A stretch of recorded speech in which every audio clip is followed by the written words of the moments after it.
नमस्कार मित्रों। कार्तिक मास के शुक्ल पक्ष प्रतिपदा तिथि पर गोवर्धन पूजा के साथ अन्नकूट महोत्सव का आयोजन होता है। ये दिवाली के 5 दिवसीय उत्सव का चौथा दिन है, जो दिवाली के ठीक बाद मनाया जाता है।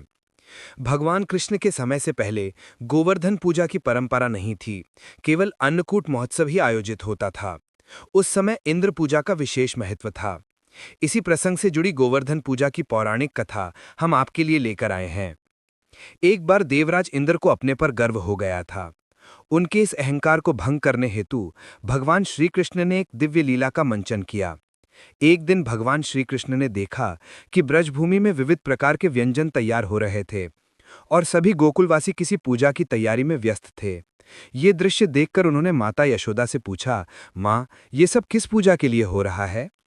माता यशोदा ने उत्तर दिया, लाला, हम देवराज इंद्र की पूजा के लिए अन्नकूट की व्यवस्था कर रहे हैं। ये सुनकर भगवान श्री कृष्ण ने आगे प्रश्न किया, माँ, हम इंद्रदेव की पूजा क्यों करेंगे? माता ने कहा, बेटा, इंद्र की आराधना से अच्छी बरसात होगी, अच्छी वर्षा से फसलें लहलहाएंगी, जिससे हमारी गायों को भरपूर हरा चारा और स्वादिष्ट भोजन मिलेगा। भगवान श्री कृष्ण ने इंद्र की आलोचना करते हुए कहा, माँ, हमें तो ऐसे देव की उपासना करनी चाहिए जो खुद प्रकट होकर प्रसाद ग्रहण करे।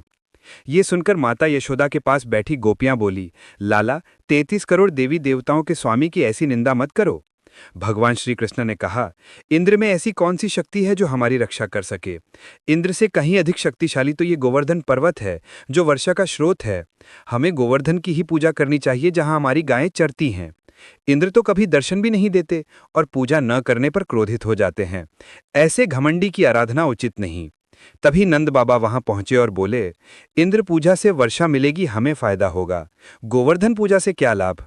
भगवान श्री कृष्ण ने उत्तर दिया, पिताजी, हमारी गायें गोवर्धन पर चरने जाती हैं।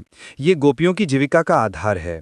ये सुनकर सभी प्रभावित हुए और इंद्र पूजा छोड़कर श्री कृष्ण के निर्देशानुसार गोवर्धन पर्वत की पूजा करने का निर्णय लिया।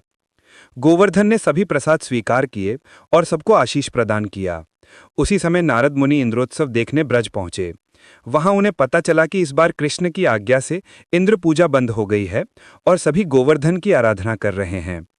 नारद जी शीघ्र इंद्रलोक लौटे और बोले, हे देवराज, आप तो महल में विश्राम कर रहे हैं, लेकिन ब्रजवासी आपकी पूजा त्याग कर गोवर्धन की उपासना में लगे हैं।